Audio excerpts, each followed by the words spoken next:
जिस तरीके से आज के दिन में सीबीआई, ईडी, इनकम टैक्स और दूसरी कॉन्स्टिट्यूशनल एजेंसीज काम कर रही हैं, वो तो बिल्कुल ऐसा ही लग रहा है जैसे वो बीजेपी के घर के सदस्य हों। तो घर के सदस्य को तो आप कोई भी नाम दे सकते हैं। यही सरकार सत्ता में नहीं रहती तो क्या इनकम टैक्स, सीबीआई और ईडी इनके जमाई नहीं लगते, इनके रिश्तेदार नहीं लगते? आप लोग क्या बोलते थे? 75 साल ये संस्थाएं इस देश में थीं और हैं। पिछले 75 साल में आज इन संस्थाओं की शाख जितने हद तक गिर गई है कि जिस एडीएम ने बेरहमी से उस छात्र को मारा था, अभी तक उसके ऊपर 48 घंटे क्या इतने टाइम बीत गए, कोई कार्यवाही नहीं, वक्त मांगा जा रहा है। देखिए, जांच की प्रक्रिया जब चल रही है उसमें वो ADM law and order Patna उसमें शामिल नहीं हुए। कारण जो भी हो उन्होंने समय मांगा है कि निजामत और निजाम का मिजाज दोनों बदल चुका है। किसी अधिकारी की गलती से अगर सरकार की साख पे सवाल उठा तो वो सरकारी नहीं बख्शा जाएगा।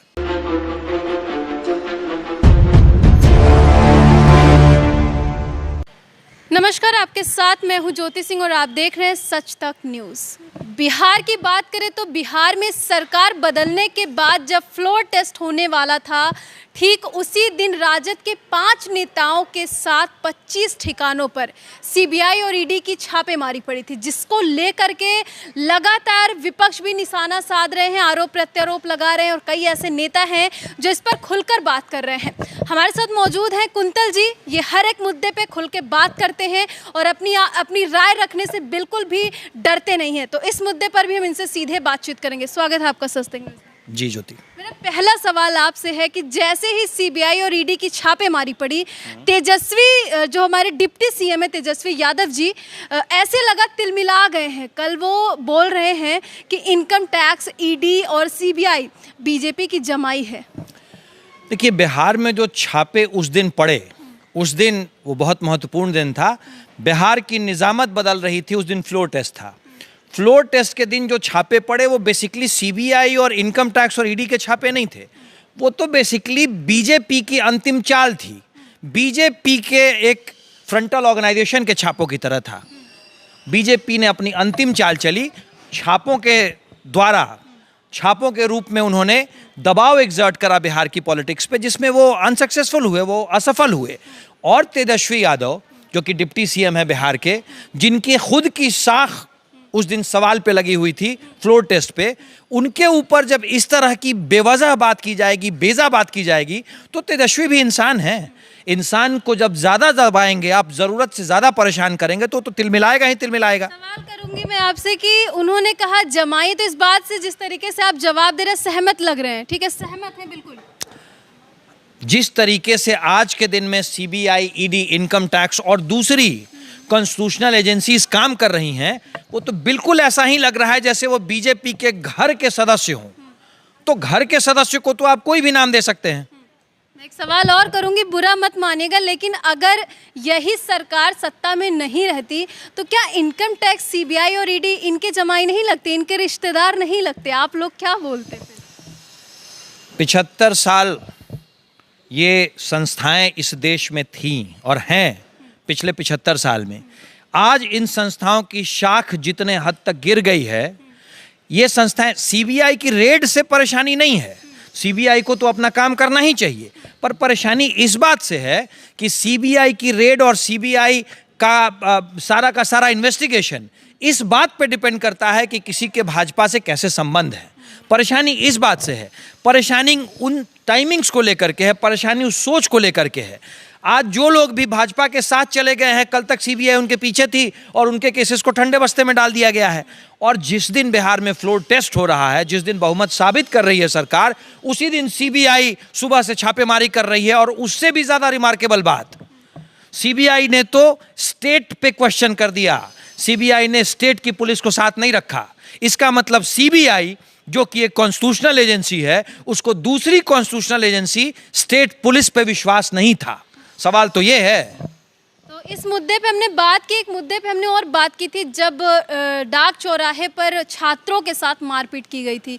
आपने ही कहा था कि बातचीत चल रही है, 48 घंटे में शायद जो कार्यवाही होनी है वो हो जाएगी, लेकिन अभी सुबह ही हमने खबर पड़ी तो बहुत दुख हुआ कि जिस एडीएम ने बेरहमी से उस छात्र को मारा था, अभी तक उसके ऊपर 48 घंटे क्या इतने टाइम बीत गए, कोई कार्यवाही नहीं, वक्त मांगा जा रहा है। देखिए, जांच की प्रक्रिया जब चल रही है उसमें वो ADM law and order Patna उसमें शामिल नहीं हुए। कारण जो भी हो उन्होंने समय मांगा है। समय देना नहीं देना ये तो कानून की बात है, परंतु एक बात मैं बहुत स्पष्ट कर देना चाहता हूं, इस तरह की जांच में कोई भी अधिकारी अगर ढिलाई करते हुए दिखेगा, कोई भी अधिकारी, तो मैं उस अधिकारी को स्पष्ट ये बात मैसेज दे देना चाहता हूं कि निजामत और निजाम का मिजाज दोनों बदल चुका है। किसी अधिकारी की गलती से अगर सरकार की साख पे सवाल उठा तो वो सरकारी नहीं बख्शा जाएगा, वो सरकारी अधिकारी नहीं बख्शा जाएगा। कुछ लोग तो ये भी कह रहे हैं कि जिस तरीके से उस एडीएम ने, के नाम था, उन्होंने मारा, तो कहीं ना कहीं लोग कह रहे हैं कि आदेश दिया जाता है, बिना आदेश किस तरीके से वो कैसे मार सकते हैं। सरकार ने उस कृत्य की जांच की मांग की। तेजस्वी यादव पटना के प्रभारी मंत्री हैं, प्रदेश के डिप्टी सीएम हैं। तेजस्वी यादव ने सरकार में रहते हुए उस चीज की जांच की मांग की। सरकार अपने ही आदेश की मांग कभी नहीं करती है। ये तो भारतीय जनता पार्टी और दूसरे विरोधी दलों की साजिश है। सरकार अभी आई है, युवा सरकार है, नीतीश कुमार जी का इतना लंबा अनुभव साथ में है, तो इस सरकार को बिना वजह से परेशान करने की और इस सरकार की इमेज खराब करने की साजिश है ये। कितना असर पड़ रहा है, क्योंकि नई सरकार बनी है, खुशी देखने को मिली लगातार हर जगह पर, तो लोग कुछ नया करने की चाहत में थे बिहार में, लेकिन बीजेपी पे आप लोग जिस तरीके से आरोप लगा रहे हैं, तो कितना कुछ प्रभाव पड़ रहा है उन लोगों के इस कार्य से। नई सरकार का प्रभाव तो आप देख ही सकती हैं। सीबीआई सुबह में आती है और बिहार पुलिस को बिना साथ लिए आती है, तो बीजेपी की बौखलाहट और बीजेपी का डर तो आपके सामने है। दूसरी बात मैं फिर कह रहा हूं, काफी अरसे बाद आपने ऐसा सुना होगा, और ऐसा काफी अरसे बाद हुआ है, जब किसी सरकारी अधिकारी के किसी कुकृत की या कृत की जांच सरकार ने कराने की मांग की है।